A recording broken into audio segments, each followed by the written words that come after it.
Hello दोस्तों, स्वागत है आप सभी का आपके अपने यूट्यूब चैनल सपना स्टडी आइडिया पर। और आज हम चर्चा करने वाले हैं एक ऐसे व्यक्ति के बारे में जो 13वीं शताब्दी के महान इतिहासकार के रूप में जाने जाते हैं और उनका नाम है मिन्हाज उस सिराज। तो चलिए बिना देर करते हुए स्टार्ट करते हैं आज के टॉपिक को। तो पहले इनके बारे में जान लेते हैं थोड़ा सा। तो मिन्हाज उस सिराज एक महत्वपूर्ण मध्यकालीन इतिहासकार थे जिनका मुख्य कार्य दिल्ली सल्तनत के इतिहास और इसके शासकों के बारे में जानकारी प्रदान करता है। उनका सबसे प्रसिद्ध ग्रंथ तबकात-ए-नासरी है, जो दिल्ली सल्तनत के समकालीन शासकों और उनके शासनकाल के बारे में विस्तृत जानकारी देता है।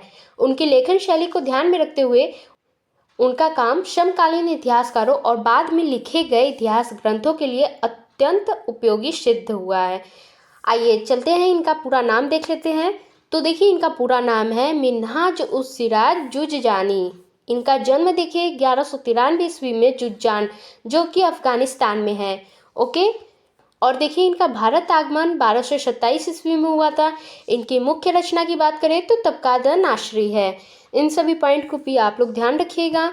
और देखिए, इनका जो पद है दिल्ली सल्तनत में मुख्य काजी के रूप में हुआ था। इनकी मृत्यु की बात करें तो 1260 ईस्वी में हुआ था। आइए अब देखते हैं मिन्हाज उस सिराज का जीवन परिचय। तो देखिए, मिन्हाज उस सिराज का जन्म अफगानिस्तान के जुज्जान शहर में हुआ था। उनका परिवार विद्वान था और उन्होंने इस्लामिक अध्ययन में विशेष रूप से ध्यान केंद्रित किया। बचपन से ही धार्मिक शिक्षा प्राप्त करने के बाद उन्होंने फारसी और अरबी भाषाओं में भी महारत हासिल की थी। 1227 ईस्वी में वे भारत आए और दिल्ली सल्तनत के दरबार से जुड़े। उन्होंने नासिरुद्दीन महमूद के शासनकाल में काजी के रूप में कार्य किया। इस पॉइंट को भी आप लोग ध्यान रखिएगा। और उनका यह समय दिल्ली सल्तनत के प्रारंभिक इतिहास का था और उनके कार्यकाल के दौरान मंगोल आक्रमण, स्थानीय विद्रोह और सत्ता संघर्ष जैसी घटनाएं घटी थी। ओके। अब बात करें इनकी शिक्षा की। उन्होंने धर्म, इतिहास, राजनीति और इस्लामी कानूनों की शिक्षा प्राप्त की थी। अगर यहाँ पे बात करें इनके भारत आगमन का, तो देखिए 1227 ईस्वी में मिन्हाज भारत आए और दिल्ली में इल्तुतमिश के दरबार से जुड़े। इस पॉइंट को भी आप लोग ध्यान रखिएगा। इल्तुतमिश ने इनकी विद्वता को पहचाना और उन्हें मुख्य काजी के पद पर नियुक्त किया था। अगर अब बात करें इनकी प्रसिद्ध कृति तबकात-ए-नासरी का, तो इसका एक ऐतिहासिक दृष्टिकोण देख लेते हैं। तो देखिए, अगर बात करें तबकात-ए-नासरी का, तो इनका यह प्रमुख ग्रंथ था जो इस्लामिक और भारतीय इतिहास का समालेखन प्रस्तुत करता है। इस पुस्तक में उन्होंने 23 प्रमुख तबकात, मतलब कि तबकात की बात करें तो अध्याय कर सकते हैं या खंड कर सकते हैं, जिनमें समकालीन शासकों, राजनीतिक और सांस्कृतिक घटनाओं का उल्लेख किया गया है। ओके। अब बात करें इसके लेखन समय की, तो 1260 में यह ग्रंथ लिखा गया था और इसे सुल्तान नासिरुद्दीन महमूद को समर्पित किया गया था। अब देखिए, अगर बात करें इनके विषय वस्तु की, तो तबकात-ए-नासरी में 30 खंडों, मतलब तबकात में विभाजित है। इसमें इस्लाम के प्रारंभिक इतिहास से लेकर दिल्ली सल्तनत तक की प्रमुख घटनाओं का वर्णन है। यह भारत के मुस्लिम शासकों के राजनीतिक, सामाजिक और धार्मिक कार्यों का क्रमबद्ध वर्णन करता है। ओके। अब बात करें ऐतिहासिक योगदान की, तो इसमें फर्स्ट पॉइंट है दिल्ली सल्तनत का इतिहास। तो इल्तुतमिश के शासनकाल की स्थिरता और प्रशासनिक सुधारों का रेखांकित किया गया है। रजिया सुल्तान के शासनकाल का भी उल्लेख किया, हालांकि उनके प्रति नकारात्मक दृष्टिकोण भी रखा। मंगोल आक्रमण और इल्तुतमिश की चतुर कूटनीति का भी वर्णन है। अगर बात करें यहाँ पे आप सेकंड पॉइंट की, इस्लामिक विजयों का उल्लेख, तो उन्होंने इस्लाम के प्रचार प्रसार को प्रमुखता दी। मोहम्मद गोरी और कुतुबुद्दीन ऐबक की सफलताओं को महिमा मंडित किया था। अब यहाँ पे बात करें प्रशासनिक संरचना की, तो सल्तनत की न्याय प्रणाली, कर प्रणाली और सैन्य संगठन का विस्तार से वर्णन किया। उदाहरण के तौर पे देखिए इल्तुतमिश की मुद्रा व्यवस्था और उनकी प्रशासनिक दक्षता। ओके। अब यहाँ पे है फोर्थ पॉइंट, मंगोल आक्रमण। मंगोलों के भारत पर पड़ने वाले प्रभाव और उनसे बचने के इल्तुतमिश के प्रयासों को विस्तृत रूप से लिखा गया है।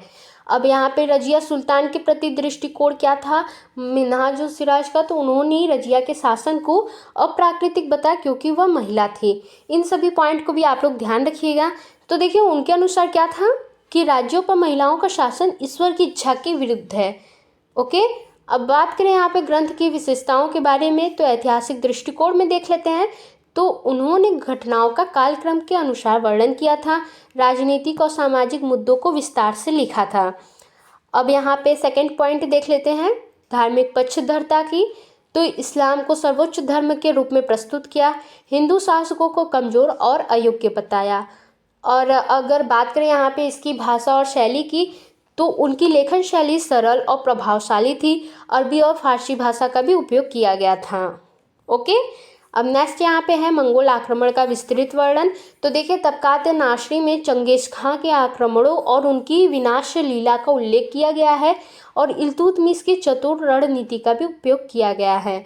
ओके, अब यहाँ पे बात करें सीमाएं और आलोचनाओं की, तो इसमें फर्स्ट है धार्मिक पक्षपात की। तो उन्होंने मुस्लिम शासकों का महिमामंडन किया, हिंदू और अन्य गैर मुस्लिम शासकों को अयोग्य और असभ्य बताया। और सेकंड है पितृसत्तात्मक दृष्टिकोण। तो देखिए, महिलाओं के शासन को नकारात्मक दृष्टि से देखा, जैसे कि रजिया सुल्तान का। तो रजिया सुल्तान की उपलब्धियों को उन्होंने अनदेखा किया।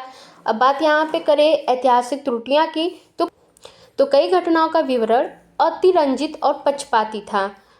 उदाहरण के तौर पर देखें तो इल्तुतमिश का जो शासन है, तो मिन्हाज ने लिखा कि इल्तुतमिश ने सल्तनत को स्थिरता प्रदान की और मंगोलों से सल्तनत को सुरक्षित रखा।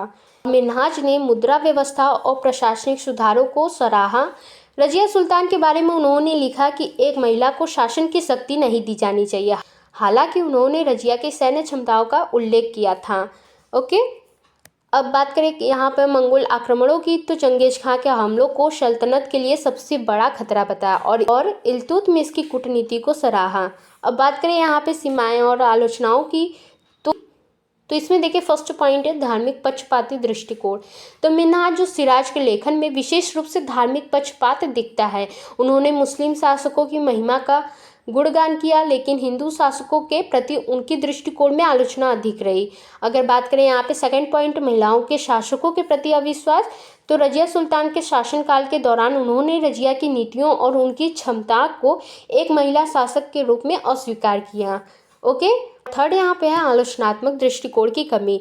तो उनके कार्य में समकालीन शासकों की नीतियाँ और उनके निर्णयों पर गहरी आलोचना का अभाव था। इन सभी पॉइंट को भी आप लोग ध्यान रखिएगा।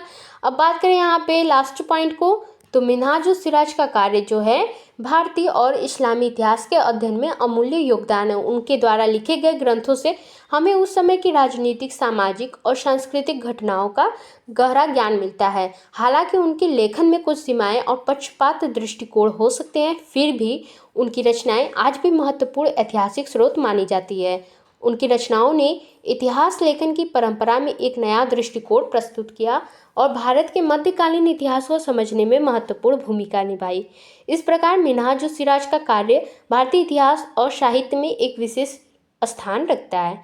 ओके दोस्तों, तो ये रहा मिन्हाज सिराज का छोटा सा टॉपिक। अगर आप लोगों को यह वीडियो अच्छा लगा होगा तो वीडियो को लाइक शेयर जरूर करिएगा, और नए हैं चैनल पर तो चैनल को सब्सक्राइब करना ना भूलें। मिलेंगे नेक्स्ट वीडियो में आगे के टॉपिक के साथ, तब तक के लिए बाय बाय।